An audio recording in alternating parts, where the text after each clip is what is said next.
طريقة جديدة ومستخبية لتسهيل الدعارة والأعمال المشبوهة، ومكان جديد للشحاتة العلني بدون كسوف ولا إحراج، والاختيار الأمثل لأي حد عايز يجيب فلوس من الهوا. لايفات التيك توك اللي حولت كتير من الناس اللي ما كانوش لاقيين ياكلوا لناس بقى معاهم ألوفات وملايين، وخلت كتير يغيروا شغلانتهم الأساسية ويفتحوا الكاميرا ويقعدوا قدام اللايف طول اليوم عشان يقولوا كبسوا كبسوا. ايه قصة لايفات التيك توك وغيرها من الابليكيشنز المشبوهة اللي بتهتم انها تطلع لك بنت حلوة قاعدة بلبس او ميك اب شكله غريب او مثير او مستفز، او تطلع لك شاب لذيذ طالع في اللايف معاه شوية من صحابه ونازل عليهم سف وتريقة وتنمر، وطبعا الداعمين بيروقوا عليه عشان دمه خفيف؟ تفتكر التكبيس والورود اللي بتطير في لايفات التيك توك ده رايحة جاية شغل؟ أو الأسد أو الحوت اللي بيعدي قدام عينك ده بدولارات كتير تارجت؟ أو الهدايا اللي بيطلعوا يقولوا وراها على طول شكرا على دعمكم وكفو؟ ممكن تكون مليارات بتتغسل وانت قاعد بتتفرج. الفلوس دي دخلت منين وراحت فين؟ واللي بيفتح لايف قدام الكاميرا ويقعد بال5 ساعات قصته ايه؟ تابع الحلقة للنهاية عشان هقولك في الآخر على سر محدش قالهولك قبل كده عن شغل لايفات التيك توك.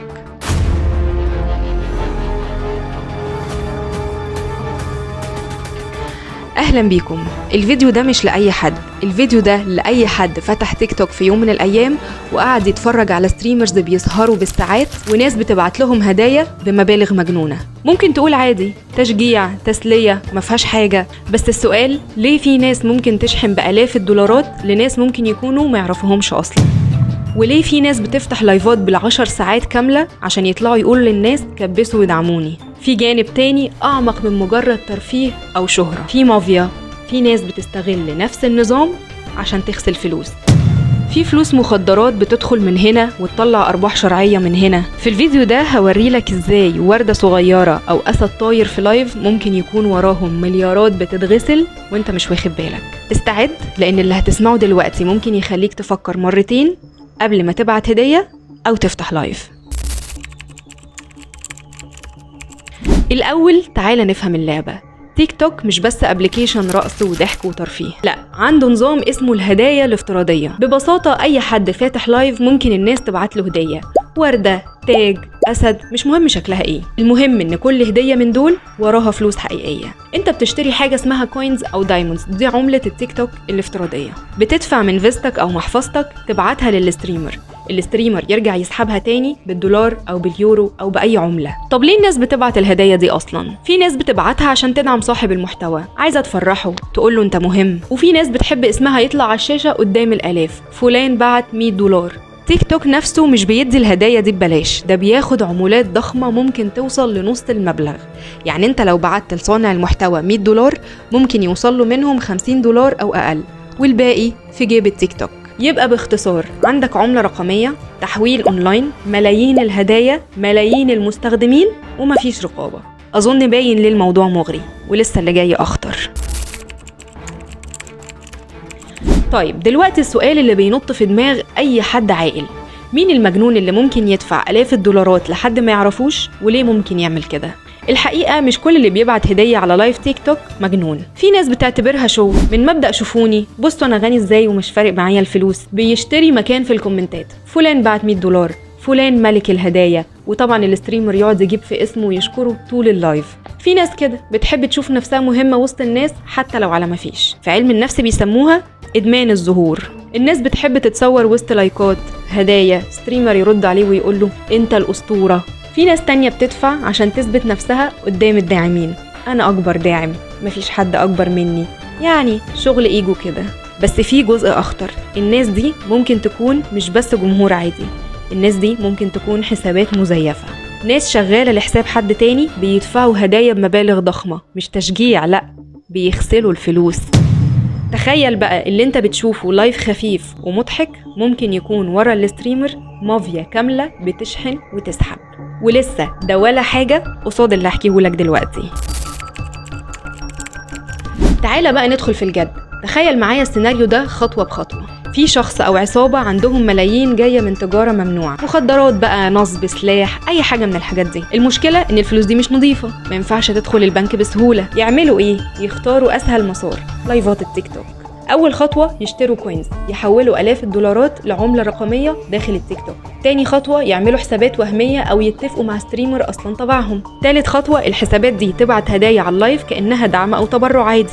هنا الفلوس اتنقلت جوه نظام التيك توك، الستريمر يوصل له الارباح بالدولار او باليورو جوه حسابه البنكي وكله شرعي. وبكده بقى عندك فلوس غير مشروعه طلعت نظيفه وبتبرق واسمه دعم، ودي أصعب حاجة تتحقق أو تتراجع. يمكن ناس كتير بتفتكر إن لايفات التيك توك مجرد ناس بتغني عندها موهبة بترقص وناس بتشجعها وتبعت لها هدايا، بس الحقيقة إن تحت السطح في شبكة خفية. سنة 2021 BBC فتحت ملف خطير وكشفت إن في مجموعات بتتاجر في الهدايا الافتراضية دي كأنها فلوس كاش. ناس بتشتري الكوينز تحت الترابيزة وبعدين ترجع تبعتها لهم في لايفات وهمية عشان يطلع شكلها قانوني. والأخطر إن الموضوع ما بقاش متوقف على تيك توك بس، نفس اللعبة بتتلعب في تطبيقات تانية للبث المباشر، وفي منتديات كاملة الناس بتحكي فيها إزاي في حسابات وهمية بتتأجر لأغراض محدش يقدر يتتبعها. المنظمات اللي بترصد غسيل الأموال على مستوى العالم زي FATF حذرت أكتر من مرة إن العملات والهدايا الرقمية فتحت باب سهل للعصابات إنها تعدي ملايين من دولة لدولة من غير ما تسيب وراها أي أثر. والمفاجأة إن اللي بيتورط في اللعبة دي ممكن يكون شاب عادي بيفتح لايف من تليفونه وهو فاكر إن الناس بتبعت له هدايا عشان المحتوى، بس الحقيقة هو مجرد واجهة لشبكة أخطر منه بكتير. الفكرة كلها واحدة، عندك نظام فيه عملة رقمية وملايين المستخدمين بيعملوا تحويلات بدون رقابة وشركات بتاخد عمولتها، وده بيخلي تتبع الأصل الحقيقي للفلوس شبه مستحيل. يعني باختصار أي حد معاه فلوس مشبوهة عايز ينظفها يقدر بكل بساطة يشحن رصيد، يبعت هدايا لحسابات تحت إيده، يسحبها بالدولار وكأنها في النهاية أرباح ستريمر بريء. والأسوأ إن الجهات الرسمية أحيانا ما تقدرش تمسكهم، لأن لايفات التيك توك فكرتها أساسا معمولة علشان تجذب الناس تبعت فلوس هدايا. مين هيسأل بقى الهدايا دي جت منين؟ وهنا تبتدي الدايرة، ملايين بتتغسل، حسابات بتلم الأرباح والناس بتتفرج ولا دريانة. ولسه لحد دلوقتي الرقابة صعبة، لأن مين هيصدق إن وردة صغيرة ولا أسد لعبة في أبليكيشن لايف يكون وراها ملايين بتتغسل؟ السؤال هنا ليه الجمهور ولا حتى صناع المحتوى مش بيسألوا الفلوس دي جت منين؟ وليه مستعدين يصدقوا إن كل حاجة دعم وتشجيع عشان الفلوس في الآخر داخلة في جيبهم؟ طيب خلينا نسأل نفسنا إيه الضرر الحقيقي؟ يمكن تشوف إن الموضوع بسيط، واحد بيغسل فلوسه، ستريمر بياخد شوية هدايا، تيك توك بياخد عمولة وخلاص. بس الحقيقة أوسع وأخطر بكتير. كل دولار بيتغسل بيدخل اقتصاد السوق بدون رقابة، في فلوس بتدخل في تجارة تانية ممنوعة، سلاح، مخدرات، في صفقات وهمية بترفع أسعار خدمات تانية وانت مش واخد بالك. ممكن الفلوس دي توصل لمنظمات أكبر تمول عمليات غير قانونية أو إرهابية.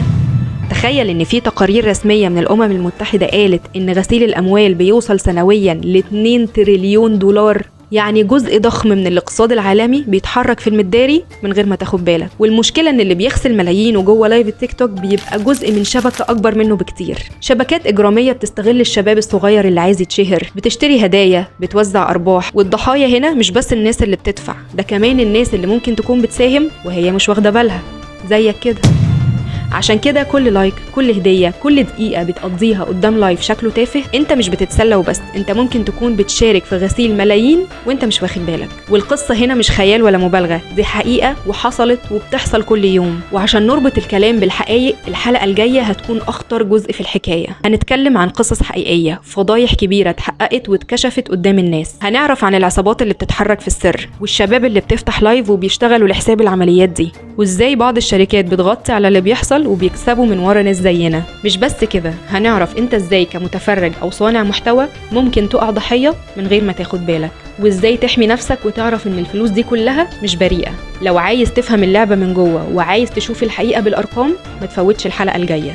دوس لايك واشترك وفعل الجرس وسيب لي رأيك في الكومنتات، واستناني لاني في الجزء الجاي هقولك اسرار محدش عايزك تعرفها.